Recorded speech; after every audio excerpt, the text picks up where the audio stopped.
Selamat malam, Bapak-bapak, Ibu-ibu yang sudah hadir di KPKS.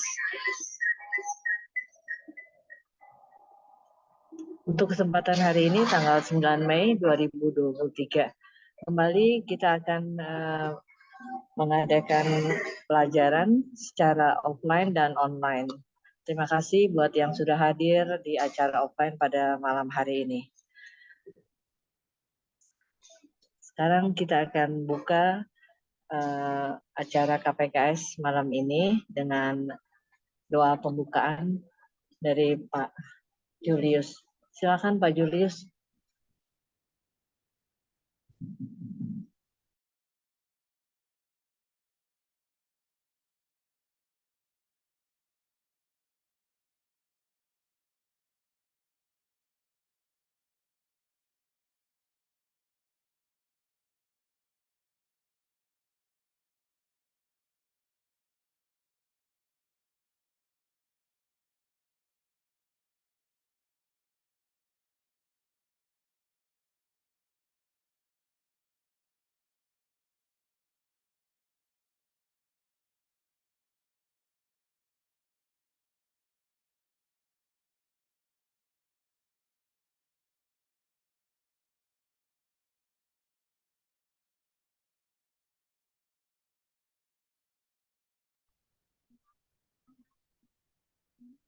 Nggak dengar apa-apa.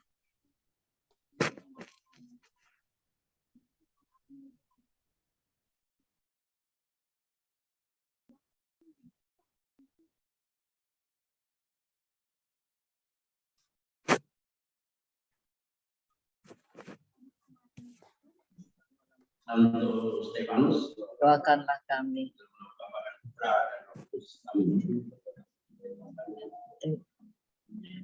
Terima kasih buat Pak Julius. Terima kasih Pak Julius untuk doanya. Dan sekarang kita akan ikuti pengajaran bersama Pak Seto Masumu untuk kesempatan malam hari ini. Silakan Pak Seto.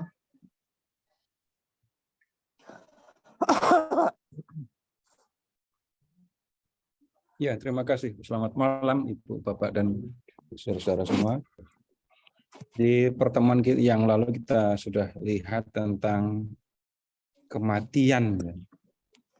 Satu hal yang bisa dikatakan pasti akan dialami oleh manusia.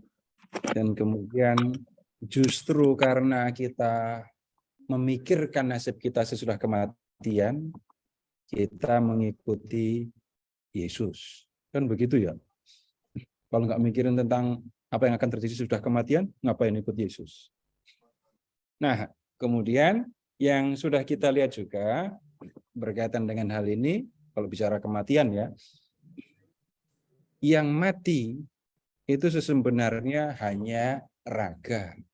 Raga kan mati, membusuk jadi tanah, atau yang dikremasi jadi abu. Ada lagi yang mati dimakan ikan. Lu kan ada juga macam-macam yang matinya itu.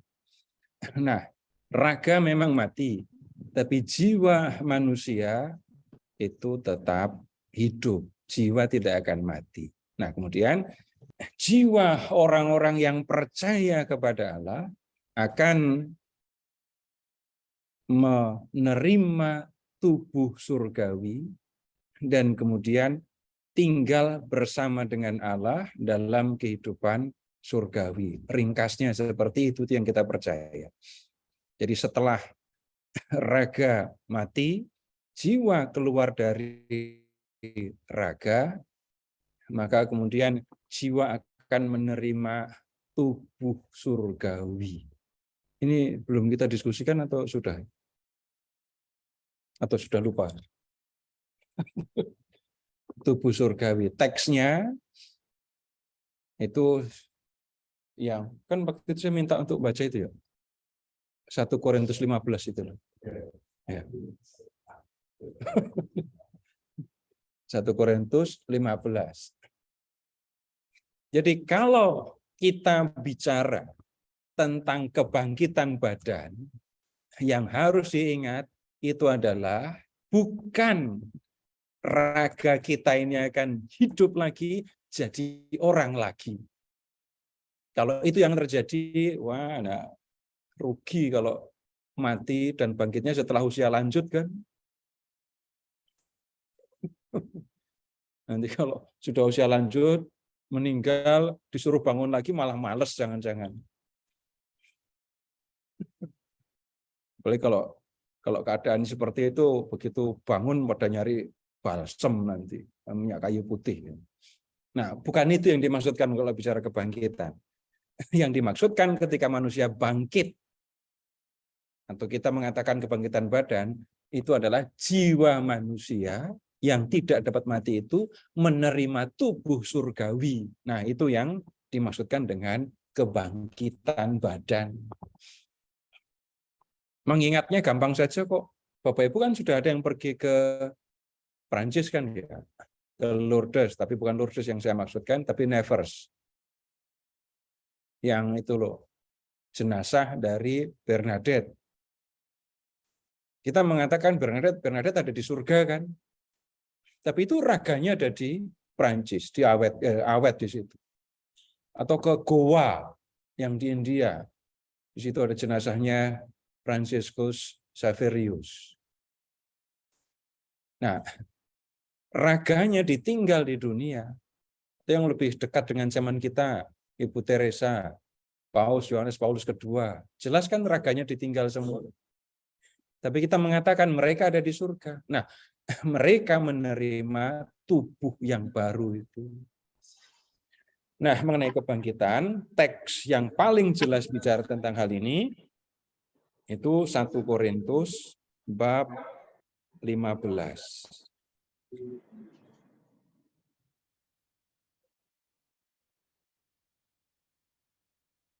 Ini sebenarnya mulainya dari ayat 1. Jadi praktis seluruh bab 15 ini bicara tentang kebangkitan. Nah, sejak awal itu sudah banyak orang yang menyangkal adanya kebangkitan. Nah, sekarang melihat dulu ke ayat 12.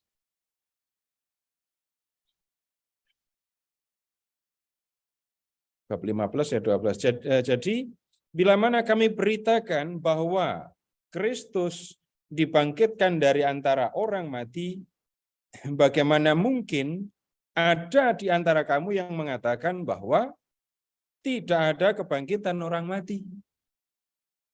Jadi kalau ada yang menyangkal kebangkitan badan dan kehidupan kekal, jangan pernah mengatakan itu pemahaman orang modern. Enggak, sudah sangat kuno. Ini Paulus sudah berhadapan dengan orang-orang yang menyangkal kebangkitan. Kemudian kalau mundur lagi ke kitab kebijaksanaan Salomo, sudah jelas di situ. Orang-orang yang menyangkal adanya kebangkitan. Nah, kemudian lihat ke ayat 13. Kalau tidak ada kebangkitan orang mati, maka Kristus juga tidak dibangkitkan. Kalau benar tidak ada kebangkitan, berarti Yesus tidak akan bangkit. Tapi nyatanya, ayat 20, tetapi yang benar ialah bahwa Kristus telah dibangkitkan dari antara orang mati sebagai yang sulung dari antara orang-orang yang telah meninggal. Kristus nyatanya telah bangkit. Nah, kemudian sekarang berikutnya tolong cari ya di dalam teks ini saksi-saksi kebangkitan Yesus. Ya. Di dalam teks ada di ayat berapa? Yesus menampakkan diri kepada siapa saja.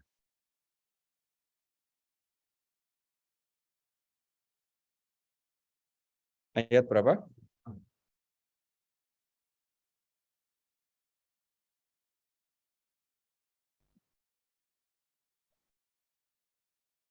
Ya, lihat ke ayat mulai dari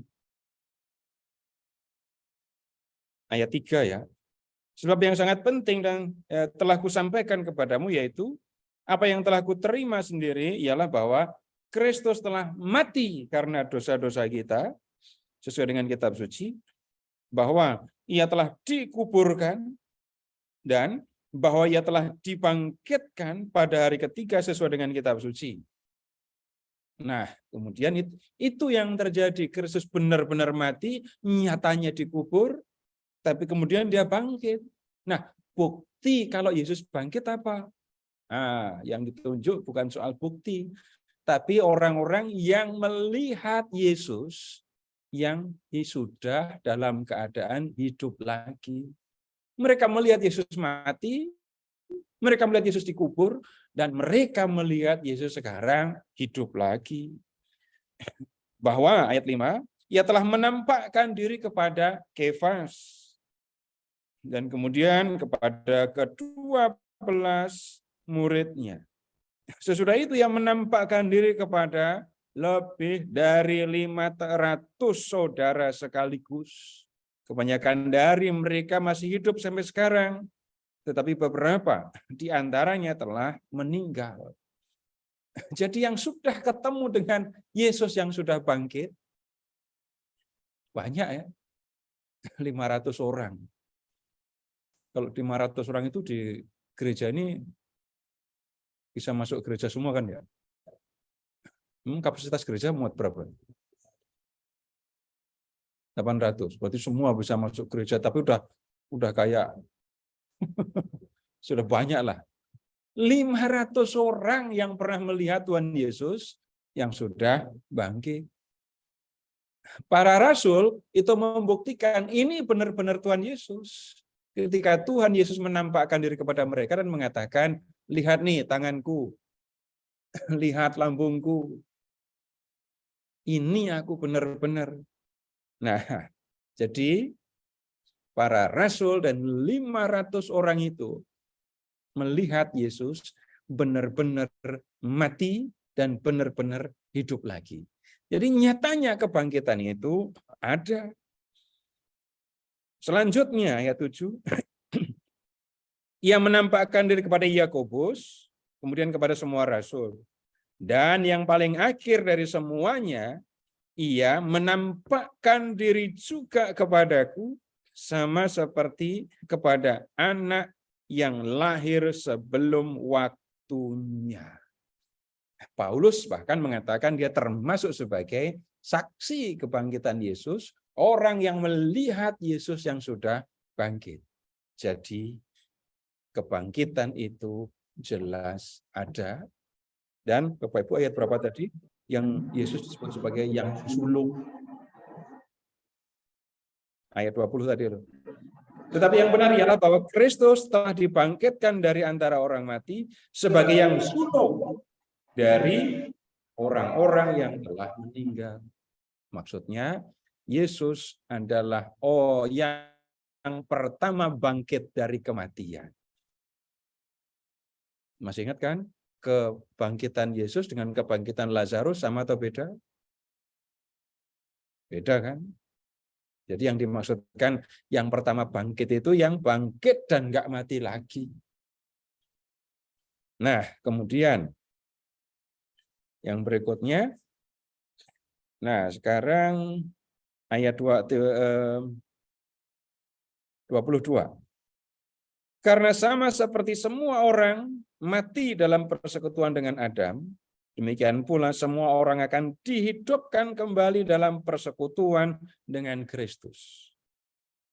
Tapi tiap-tiap orang menurut urutannya. Kristus sebagai buah sulung, sesudah itu mereka yang menjadi miliknya pada waktu kedatangannya.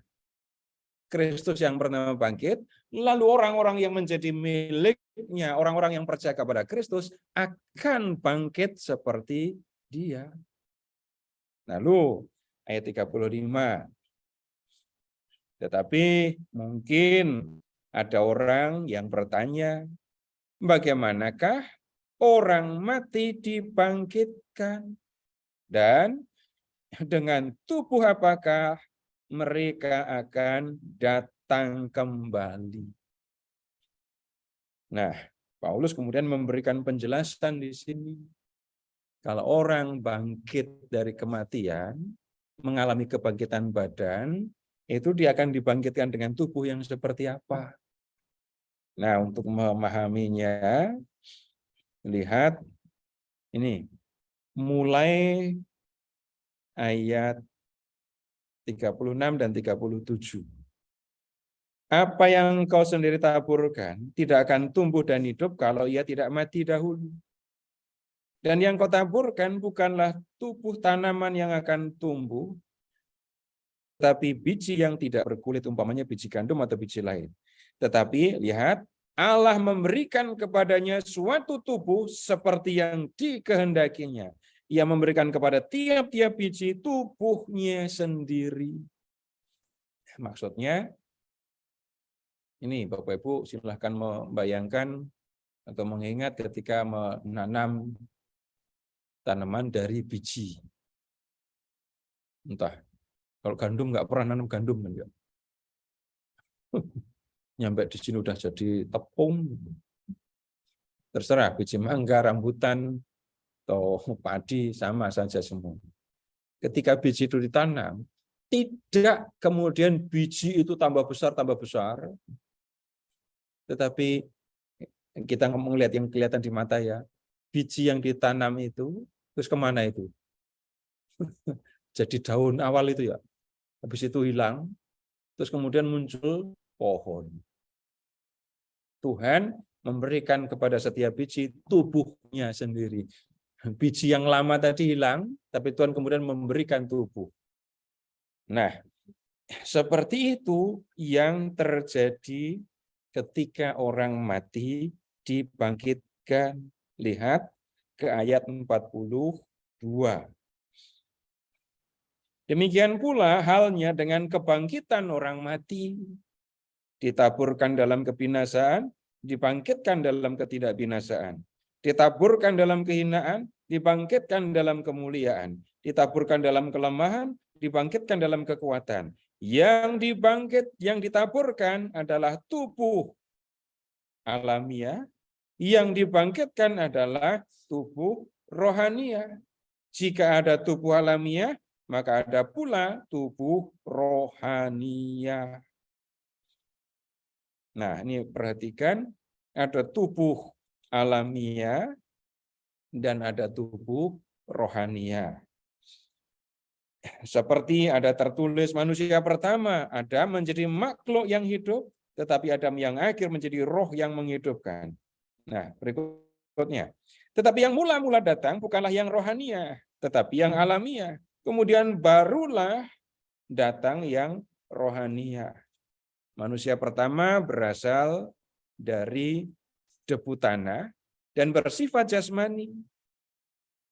Manusia kedua berasal dari surga. Makhluk-makhluk alamiah sama dengan dia yang berasal dari debu tanah, dan makhluk-makhluk surgawi sama dengan dia yang berasal dari surga. Sama seperti kita telah memakai rupa dari yang alamiah, demikian pula kita akan memakai rupa dari yang surgawi. Terus catatan ayat 50. Saudara-saudara, inilah yang hendak kukatakan kepadamu, yaitu bahwa daging dan darah tidak mendapat bagian dalam kerajaan Allah, dan bahwa yang binasa tidak mendapat bagian dalam apa yang tidak binasa. Dan kalau sudah di surga udah nggak perlu ngecek ini kadar gula dalam darah, nggak perlu mengurusi kolesterol, daging, darah nggak akan masuk dalam kerajaan surga. Nah, kembali sekarang tolong lihat ini, ada tubuh alamiah, ada tubuh rohania. Terus ada istilah lain, ada tubuh, ayat 40 ya, ayat 40. Ada tubuh surgawi, dan ada tubuh duniawi. Tubuh duniawi itu sama dengan tubuh alamiah. Tubuh surgawi itu sama dengan tubuh rohaniah. Tapi lihat ayat 44. Yang ditaburkan ialah tubuh alamiah. Yang dibangkitkan adalah tubuh rohaniah. Terus ayat 46. Yang mula-mula datang bukan yang rohaniah, tetapi yang alamiah. Baru kemudian datang yang rohaniah. Jadi yang mula-mula datang, tubuh alamiah, baru kemudian yang rohaniah. Maksudnya bagaimana? Kita lihat tubuh alamiah itu, tubuh alamiah itu tubuh seperti yang kita miliki sekarang ini. Kalau di dalam teks Alkitab, seringkali yang digunakan istilah daging dan darah. Kalau dalam bahasa Indonesia, ungkapan daging dan darah jarang diomongkan kan ya. Yang seringkali diomongkan apa? Kulit dan tulang. Daging nggak disebut, yang disebut malah lemaknya.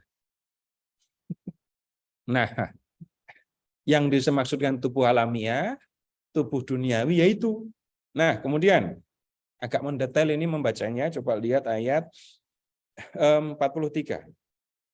Ditaburkan dalam kehinaan, dibangkitkan dalam kemuliaan. Lompat ayat 44. Yang ditaburkan adalah tubuh alamiah. Berarti tubuh alamiah itu hina. Terus ditaburkan dalam kelemahan. Berikutnya,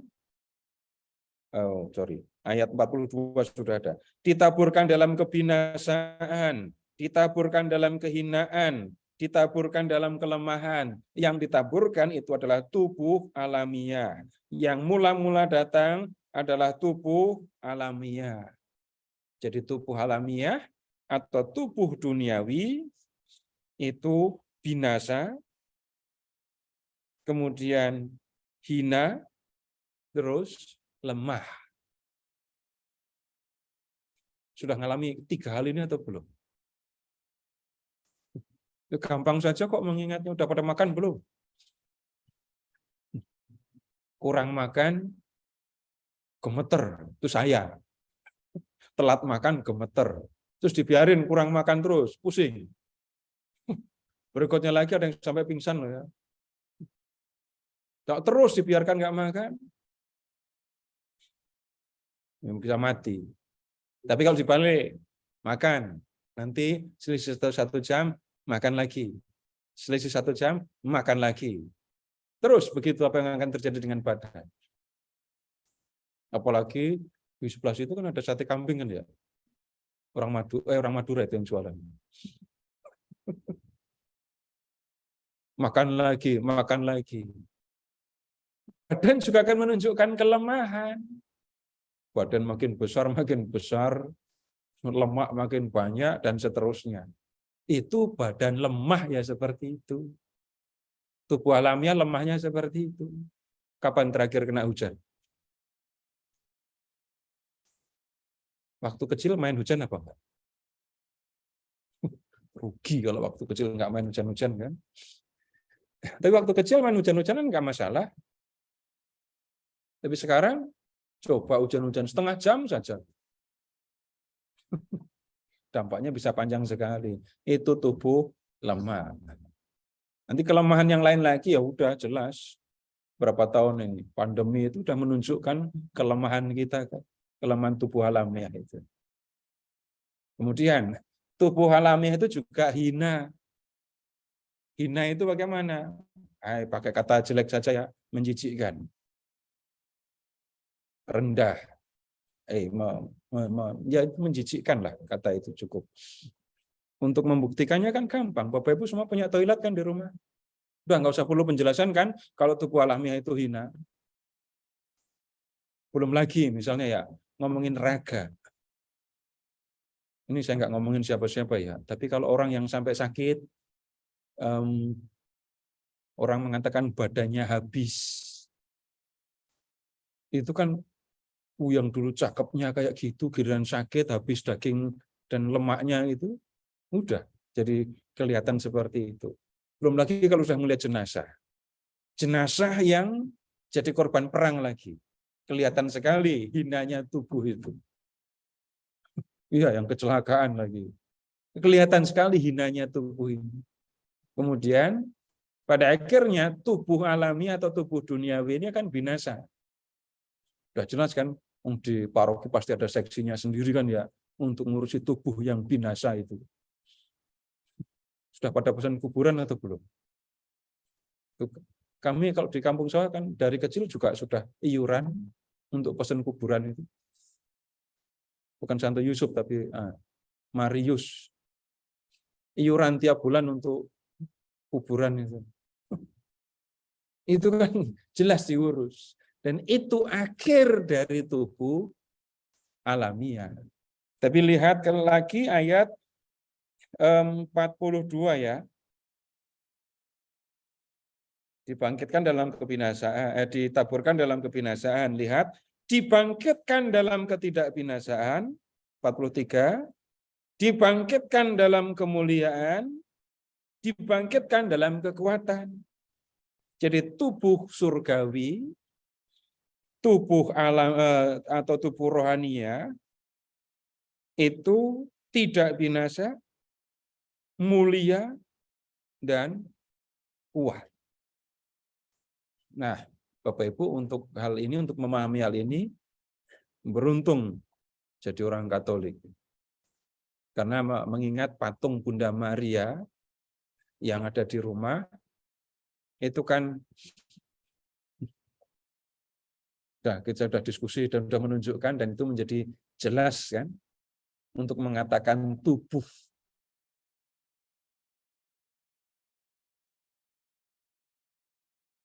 surgawi, tubuh rohani, kilau kuat.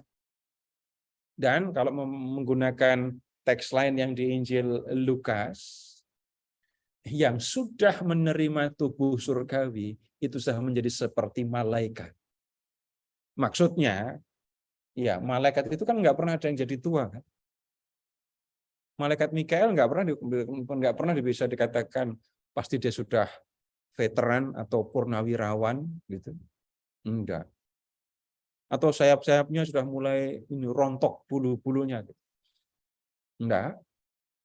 Tubuh surgawi itu kuat. Dari dulu, sekarang, seterusnya akan sama. Mulia. Ingat kalau penampakan Bunda Maria ada cahaya. Kemudian makhluk-makhluk surgawi itu ketika hadir dalam dunia manusia juga menampakkan cahaya itu. Nah, Bapak Ibu, sekarang begini, kalau kita lihat ayat 48, jadi jelas itu tadi. Makhluk-makhluk alamiah sama dengan dia yang berasal dari debu tanah.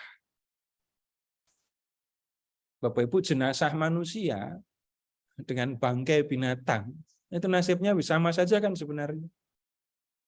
Sama saja. Kalau sama-sama digoreng gitu, dagingnya sama atau beda rasanya? Kalau ada yang bisa jawab, itu tanda tanya itu.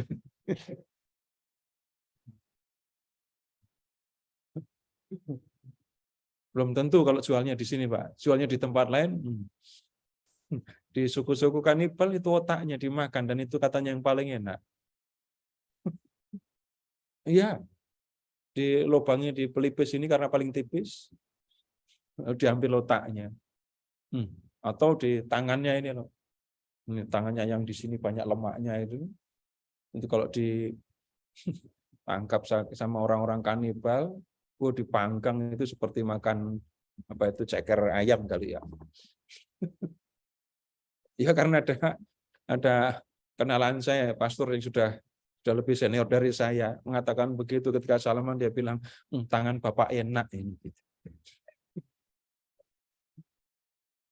Yang beneran begitu dia bilang. Nah, jenazah manusia, nasibnya juga akan sama seperti bangkai binatang, mati jadi tanah, selesai. Dan kemudian sebaliknya, makhluk-makhluk surgawi sama dengan dia yang berasal dari surga. 49. Sama seperti kita telah memakai rupa dari yang alamiah, demikian pula kita akan memakai rupa dari yang surgawi.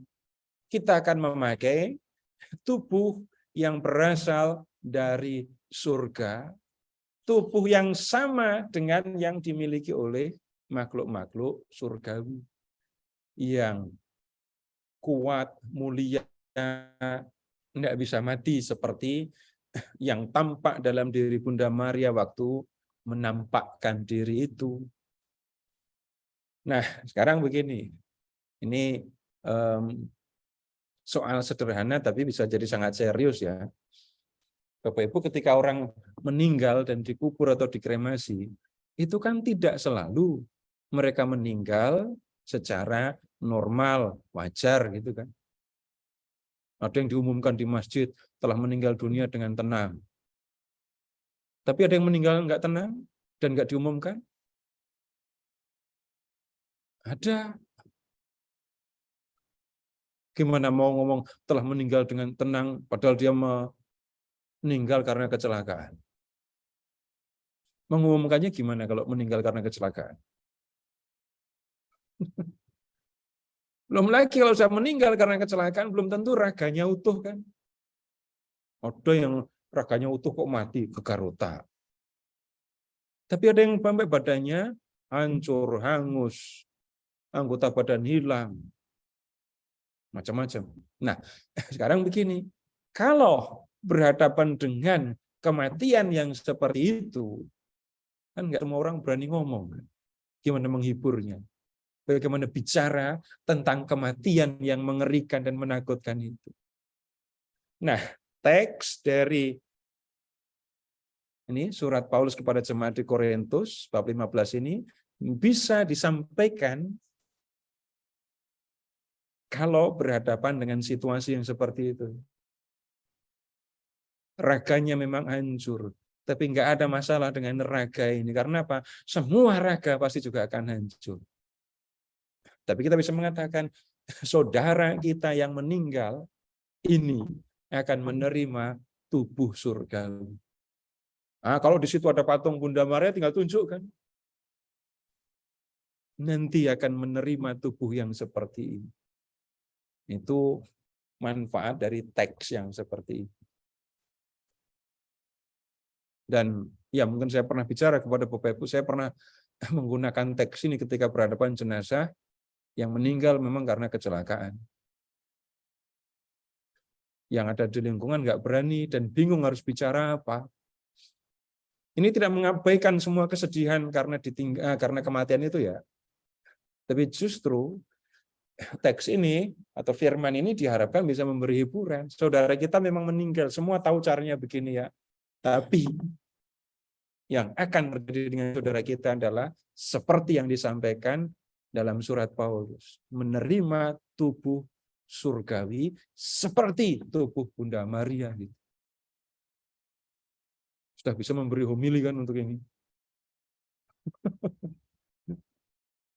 Nomor satu, saya paham teksnya ini tadi. Saya paham dengan apa yang terjadi dengan diri saya kalau saya mati. Dan kemudian tahu membaca teks ini tadi ya, menggunakan teks ini. Dan kemudian kita bisa membantu orang lain untuk memahaminya. Nah, kemudian kalau ini sudah menerima tubuh surgawi, terus kemana? Kalau sudah dibangkitkan bersama dengan Kristus, dibangkitkan seperti Kristus, maka yang kemudian akan terjadi adalah kita akan masuk dalam kehidupan kekal. Dan itu yang disampaikan di dalam syahadat kan, kebangkitan badan, kehidupan kekal. Nah, pemahaman tentang kehidupan kekal di dalam ajaran Tuhan Yesus beda ya dengan pemahaman orang lain tentang hidup kekal. Jadi pemahaman tentang hidup kekal tolong tinggalkan yang ada di luar pemahaman ajaran Tuhan Yesus, tinggalin dulu. Atau mulai dengan pertanyaan begini. Untuk seorang yang mengikuti Yesus, Mana yang lebih penting? Surga atau Yesus? Itu kan jawabannya. Kalau sudah tinggal bersama dengan Yesus, sudah selesai. Kalau nggak waspada, orang bisa mikir surga tapi nggak mikirin Tuhannya. Nah, dalam pemahaman yang sederhana, begini. Hidup kekal itu sama dengan hidup bersama dengan Kristus. Hidup bersama dengan Kristus. Begini dulu. Bapak Ibu pernah benci sama orang atau belum? Pernah. Kalau Bapak Ibu sedang pernah benci sama orang itu, mau nggak tinggal satu kamar, satu kamar sama dia? Atau tinggal serumah dengan orang itu? Jawaban normalnya, normal ya, nggak mau kan tinggal dengan orang yang saya benci. Kalau makan bareng gimana? Makan bareng dengan orang yang saya benci. Makanya jadi cepat apa lambat?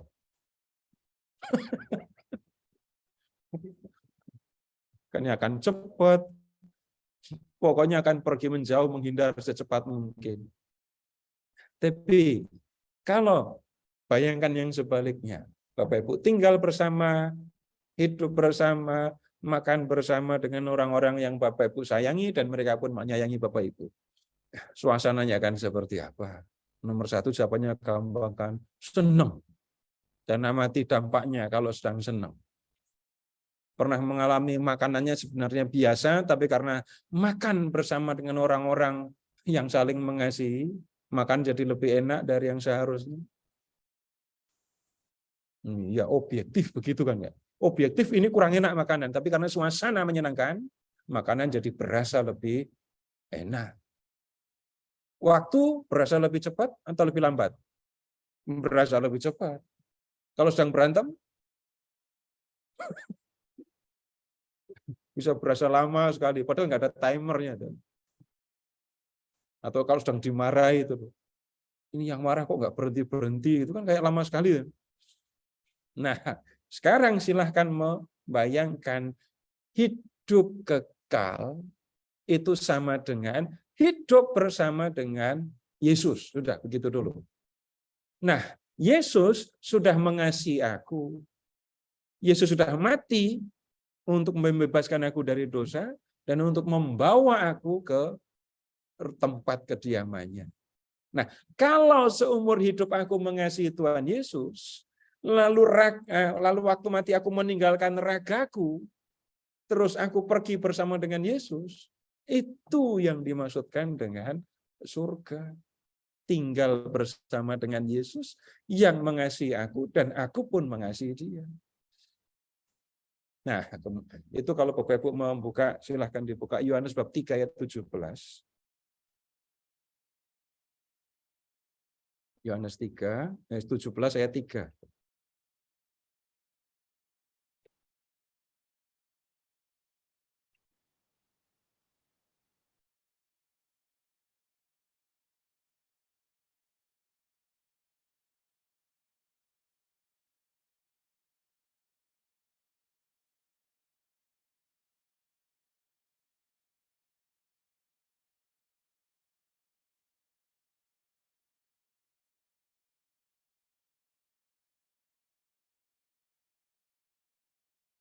Hidup yang kekal itu mengenal Bapa, satu-satunya Allah yang benar, dan mengenal Yesus. Tapi yang dimaksudkan mengenal itu bukan kenalan, punya informasi tentang Tuhan. Tapi yang dimaksudkan adalah hidup bersama dengan Tuhan. Ini kuncinya ada di kata mengenal. Yang pada prinsipnya sebenarnya berarti hidup atau tinggal bersama. Nah, kemudian begini, kalau kita membaca teks-teks di Perjanjian Baru, kita melihat gambaran-gambaran tentang hidup kekal itu seperti apa.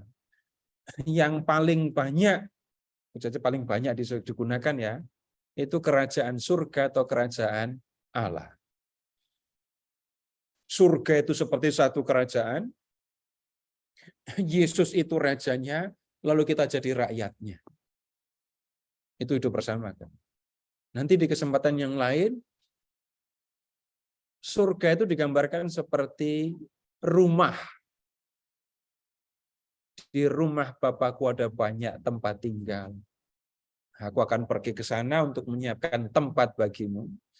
Dan sesudah itu aku akan kembali untuk membawa kamu ke sana, supaya di tempat di mana aku berada, di situ pun kamu berada. Nah, itu kan hidup bersama dengan Yesus.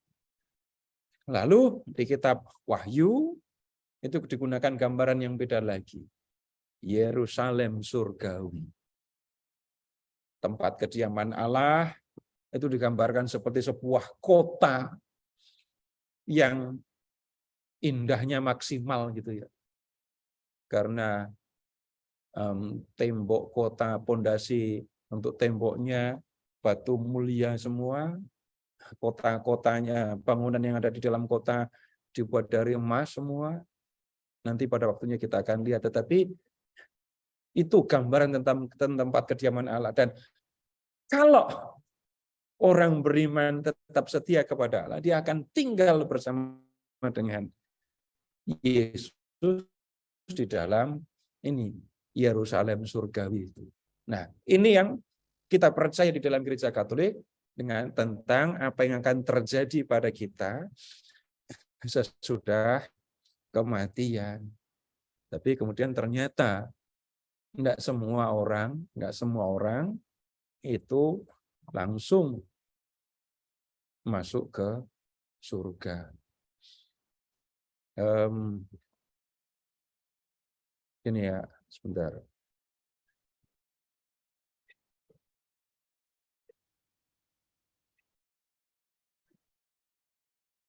Kalau ayat 10, tiap orang yang menyatakan sesuatu melakukan manusia ternyata dia menurut. Tapi barang siapa itu tunggu dulu Pak ya. Nanti agak alur ceritanya agak beda nanti. Ya. Ini saya ajak Bapak Ibu untuk melihat sekarang apa yang disampaikan di dalam katekismus ya. Bapak Ibu yang online bisa membaca di layar, lalu yang di kelas saya bacakan saja. Ini artikel 1022, boleh ditulis artikelnya, nanti boleh dicek sendiri. Bisa dicek online. Katekismus Gereja Katolik, artikel 1022.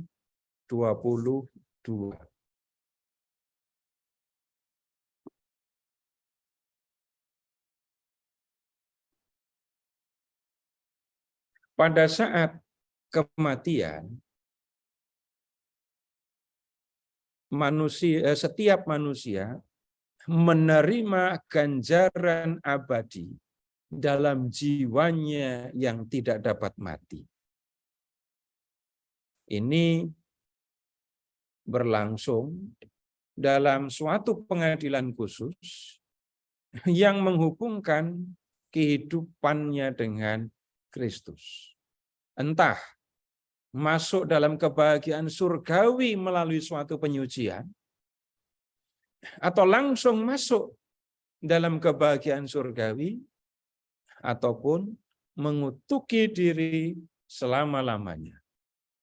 Pada malam kehidupan kita, kita akan diadili sesuai dengan cinta kita. Nah, jadi kalau manusia mati, akan menghadapi 3 kemungkinan.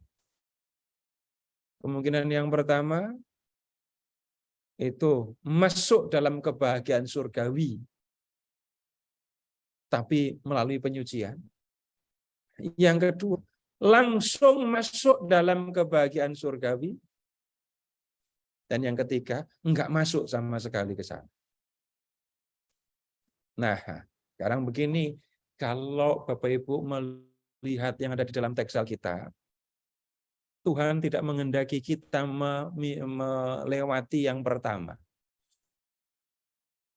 Boleh diperiksa, silahkan Injil Yohanes bab 3. Kemungkinan yang pertama itu kan masuk dalam kebahagiaan abadi melalui penyucian. Kemungkinan yang kedua, langsung masuk dalam kebahagiaan surgawi. Yang ketiga, enggak masuk, disebut mengutuki diri selamanya. Cari kalimat di bab Yohanes bab 3, sama seperti Musa meninggikan ular di padang gurun, ayat berapa itu? 14 atau 13? 14. 14 ya. Sama seperti Musa meninggikan ular di padang gurun, demikianlah anak manusia harus ditinggikan supaya setiap orang yang percaya kepada Kristus memperoleh hidup kekal. Ayat 16.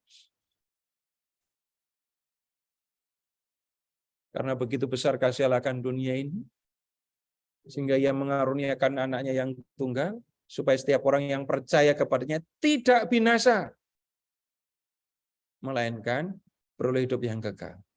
Dari dua teks itu sudah jelas, Bapa menghendaki manusia masuk dalam kehidupan kekal langsung atau enggak? Langsung. Orang Katolik pada jawab, ya Tuhan terima kasih, saya juga mau pergi ke surga, tapi saya pengen ke penyucian dulu.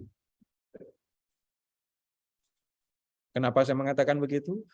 Banyak orang Katolik itu masih beranggapan, kalau orang Katolik mati itu pasti ke penyucian dulu. Padahal di teks, ini saya sebut katekismus, ini jelas katekismus ya. Artikelnya jelas. Jelas ini ajaran gereja. 3 kemungkinan. Ke surga lewat penyucian, langsung ke surga, atau enggak masuk. Kok orang Katolik banyak yang milih yang pertama? Mau ke penyucian dulu. Nah, itu apa yang sebenarnya sedang terjadi. Kenapa orang Katolik banyak yang mengatakan begitu? Apakah karena menikmati berdosa? Kalau tidak yakin bahwa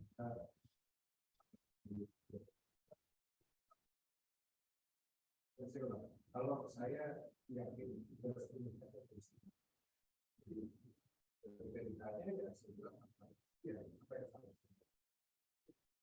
apa yang salah dengan jawaban itu? Belum selesai ini saya menyampaikan. Pernah nggak menyalahgunakan ajaran tentang penyucian? Minimal pernah nggak menemukan orang Katolik menyalahgunakan ajaran tentang penyucian? Menyalahgunakan. Beneran menyalahgunakan. Enggak apa-apa berdosa, namanya juga toh nanti semua orang masuk, nah itu menyalahgunakan.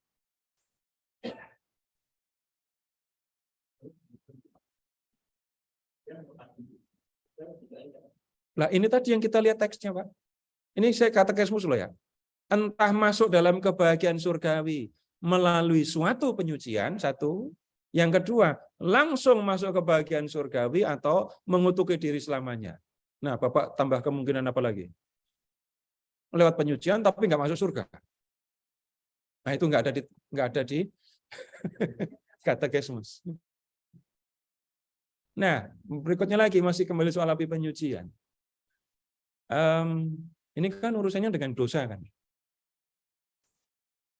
Ketika kemudian orang membiarkan diri dikendalikan, dikuasai oleh dosa, maka kemudian itu juga model yang lain untuk mengatakan penyucian itu enggak masalah kok. Berapa kali janji untuk tidak berdosa lagi. Tapi kemudian berapa kali juga bukan berdosa, tapi membenarkan diri ketika berdosa. Atau Tidak melakukan perlawanan terhadap dosa. Tidak melakukan perlawanan terhadap dosa. Padahal sudah mengatakan aku benci akan segala dosaku dan berjanji tidak akan berdosa lagi. Nah, kemudian saya lanjutkan. Mungkin enggak manusia itu jadi kudus? Kalau Bapak Ibu mengatakan tidak mungkin, berapa banyak teks firman yang disangkal? Mulai dengan kita perjanjian lama, kuduslah kamu sebab aku Allahmu kudus. Nah, kemudian yang berikutnya ini lagi. Ketika melihat keyakinan tentang penyucian, yang sebenarnya terjadi begini.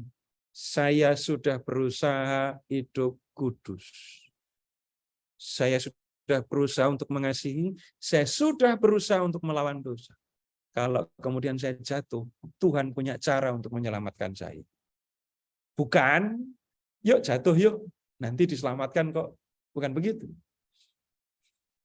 Dan berikutnya, jangan pernah menganggap penyucian itu tempat yang nyaman. Itu kesalahan serius. Perhatikan praktek yang ada di dalam gereja Katolik. Kalau penyucian itu tempat yang nyaman, berhenti mendoakan orang mati. Berhenti peringatan arwah di 2 November. Gereja Katolik itu kalau namanya mendoakan arwah, ya yang didoakan kan yang di penyucian itu. Yang di surga udah nggak didoakan. Yang menolak Tuhan, ya kalau yang selama hidup di dunia menolak Tuhan, nah itu didoakan. Tapi kalau sudah mati, sudah nggak ada gunanya mendoakan dia. Kenyataan bahwa di dalam gereja Katolik kita mendoakan arwah, itu tanda di penyucian itu nggak enak. Tapi kan kalau kemudian saya menggunakan bahasa sinis, nggak apa-apa ke penyucian dulu. Iya, nyesalnya bukan sekarang. Apakah kemudian saya nggak bisa rendah hati dengan cara itu? Nggak perlu ngomong ke orang banyak bagaimana saya belajar dan berusaha jadi kudus. Tapi di hadapan Tuhan kita berusaha dan menunjukkan bahwa kita belajar jadi kudus, hidup hanya untuk Tuhan. Hidup hanya untuk Tuhan itu bukan kemudian jadi suster, jadi romo, telat. Telat kan mau jadi suster sekarang, udah nggak diterima. Tapi bagaimana menjalani kehidupan seperti yang dikehendaki oleh Tuhan. Nah, begitu bicara tentang ini salah paham yang seringkali ada di dalam gereja Katolik. Jadi selama hidup di dunia, berjuang, berusaha. Atau gini, memakai bahasa katekismus tadi ya, pada malam kehidupan kita, kita akan diadili sesuai dengan cinta kita. Cinta kita kepada siapa? Ya kepada Tuhan. Kalau orang mencintai Tuhan, dia akan lakukan yang diminta, yang dikehendaki, dan mau mengerjakan segala sesuatu untuk Tuhan. Ini bukan soal taat perintah Tuhan, surga. Melanggar perintah Tuhan, neraka. Bukan begitu cara berpikir atau keyakinan di dalam gereja Katolik. Tuhan sudah mengasihi kamu. Kalau kamu memang mengasihi Tuhan, kamu akan hidup mengikuti kehendak Tuhan, dan kamu akan tinggal bersama dengan Tuhan. Tunggu dulu. Bapak Ibu pernah mengalami enggak ya? Tolong cerita ya. Bahagianya mengasihi, bukan dikasihi. Seringkali orang mengatakan, saya berbahagia karena dikasihi kan. Bapak Ibu pernah mendengar ungkapan kurang kasih sayang, makanya jadi nggak senang. Tapi sekarang pertanyaan saya balik. Pernah mengalami bahagianya mengasihi apa enggak? Itu rasanya gimana? Pernah minta enggak izinkan aku mencintaimu gitu.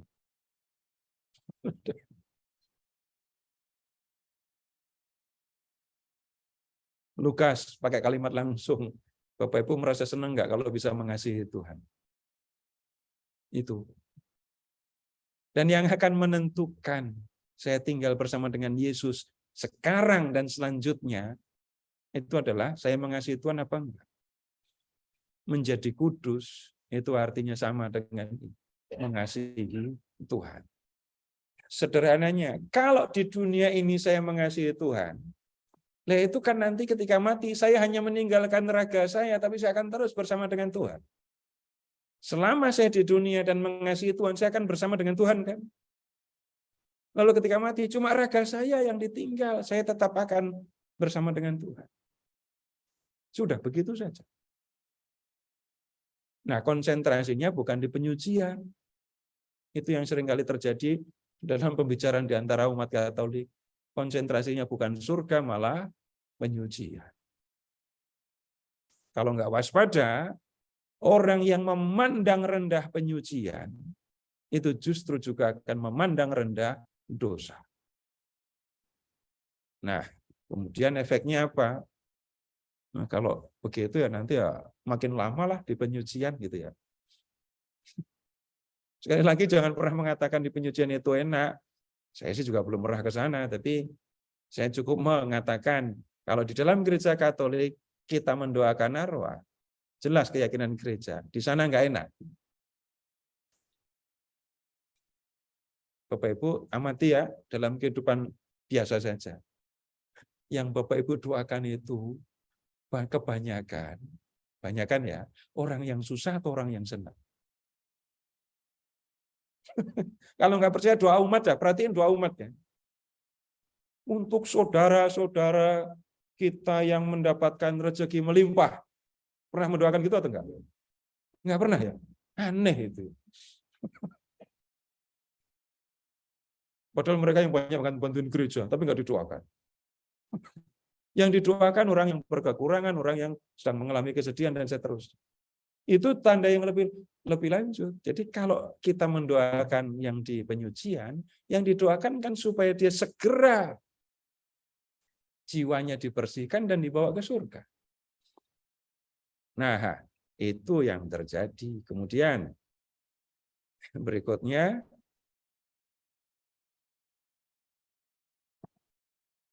ini artikel 1025.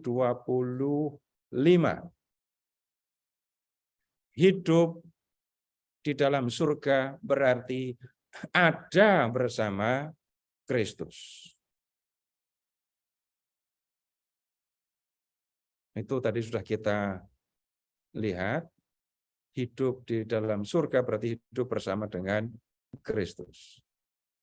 Lalu ayat artikel 1027. Misteri persekutuan berbahagia dengan Allah dan dengan semua mereka yang berada dalam Kristus mengatasi setiap pengertian dan gambaran. Kitab suci berbicara kepada kita mengenai itu, mengenai surga itu ya, dalam gambar-gambar seperti kehidupan, terang, perdamaian, perjamuan perkawinan, anggur kerajaan, rumah Bapa, Yerusalem surgawi, dan Firdaus. Nah, kalau mendengar kata Firdaus, ingat kebun di Eden ya. Adam, Hawa tinggal bersama dengan Allah. Itu Firdaus. Gambaran lain tentang kehidupan surga. Nah, kemudian Paulus mengatakan begini. Apa yang tidak pernah dilihat oleh mata dan tidak pernah didengar oleh telinga dan yang tidak pernah timbul dalam hati manusia, semuanya itu telah disediakan oleh Allah untuk mereka yang mengasihi Dia. Nah, kemudian berikutnya ini artikel 1030 ini